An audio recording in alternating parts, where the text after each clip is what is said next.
చేర్చండి. కోటికి మనం చేర్చుకోవాలి.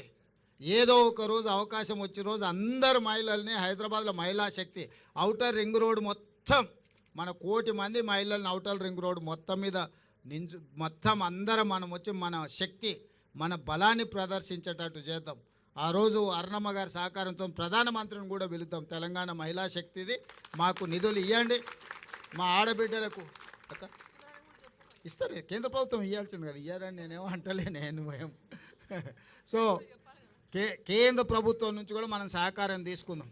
ఇది రాష్ట్ర కేంద్ర ప్రభుత్వాలు ఇచ్చిపుచ్చుకునే ధోరణిలో ఉండాలి. ఎన్నికలు వచ్చినప్పుడే రాజకీయాలు, మిగతా సమయంలో అభివృద్ధిలో వాళ్ళ వాటా వాళ్ళు అత్తగారింటి నుంచైనా తల్లిగారింటి నుంచి అయినా ఏదైనా పిల్లల మంచి కోసం వస్తుందంటే వద్దనేది ఏముంది. ఇప్పుడు అరుణమ్మకు ఇది తల్లిగారిలు, అవతల అత్తగారిలు. తల్లిగారింటికి ఏం తెచ్చినా అత్తగారింటికి ఏం తెచ్చినా మనం ఏం వద్దనేది లేదు. ఇంకా ఎక్కువ నిధులు తీసుకురావాలి అరుణమ్మ గారు. మనం అవసరమైనప్పుడు మనందరం కలిసి ఒక తాటి మీద నిలబడాలి, మన ప్రాంతాన్ని అభివృద్ధి చేసుకోవాలి. ఎన్నికలు వచ్చినప్పుడు ఎవరు రాజకీయాలు వాళ్ళు చేసుకుంటారు. ఇవాళ 1,00,00,000 మంది మహిళల్ని కోటీశ్వరులను చేయడమే లక్ష్యంగా, అందులో భాగంగా ఈరోజు ఈ పెట్రోల్ బంకు మనం ఏర్పాటు చేసుకున్నాం. నా సూచన, ఆల్రెడీ మనం జిల్లా మహిళా సమాఖ్యలకు బంగ్లాలు ఇచ్చినట్టున్నాము కట్టుకోవడానికి. అవి వేగంగా 5-5 కోట్లు ఒక్కొక్క జిల్లా మహిళా సంఘ భవనానికి ఇచ్చినాం. ఇవే కాకుండా ప్రతి జిల్లాల మొదటి స్థానంలో సిఎస్ గారు అన్ని జిల్లాలలో ఒక జిల్లాకు ఒక్కటాన్ని పెట్రోల్ బంకులు ఇచ్చి ఏర్పాటు చేయాలి. ప్రభుత్వ భూములను ఎక్కడెక్కడ ఉన్నాయో వేయండి. మంచిగా బాగా వ్యాపారం జరిగే దగ్గర చూసి వాళ్ళకు ప్రభుత్వ భూమి ఇద్దాం.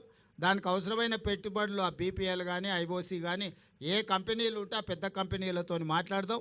అరుణమ్మ గారి సహకారం కూడా తీసుకుందాం. ఎందుకంటే కేంద్ర ప్రభుత్వానికి సంబంధించిన సంస్థలు అవి, వాళ్ళ నుంచి కూడా పెట్రోల్ కానీ దీనికి కానీ ఏమేం కావాలనో మొదట జిల్లా స్థాయిలో చేద్దాం. తర్వాత కనీసం ఒక్కొక్క అసెంబ్లీకి ఒక్కటన్నా మనం ఈ పెట్రోల్ బంకులు పెట్టించేస్తే ఆ లోకల్ సమైక్యాలకు ఆర్థిక సమస్యలు తీరుతాయి. వాళ్ళ నిర్వహణ కోసం కానీ, వాళ్ళ ఇల్లు అంటే వాళ్ళ ఆఫీస్ కానీ, వాళ్ళ రెగ్యులర్ మీటింగ్లకు కానీ ఎలాంటి ఇబ్బంది లేకుండా ఉంటుంది.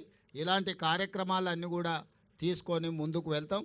మీ అందరి సహకారం ఉండాలి. అభివృద్ధిలో ఏది ఉన్నా నిస్సంకోచంగా అడగండి. పర్ణికమ్మ ఇక్కడ స్థానిక ఎమ్మెల్యే గారు మొదటి నుంచి వాళ్ళ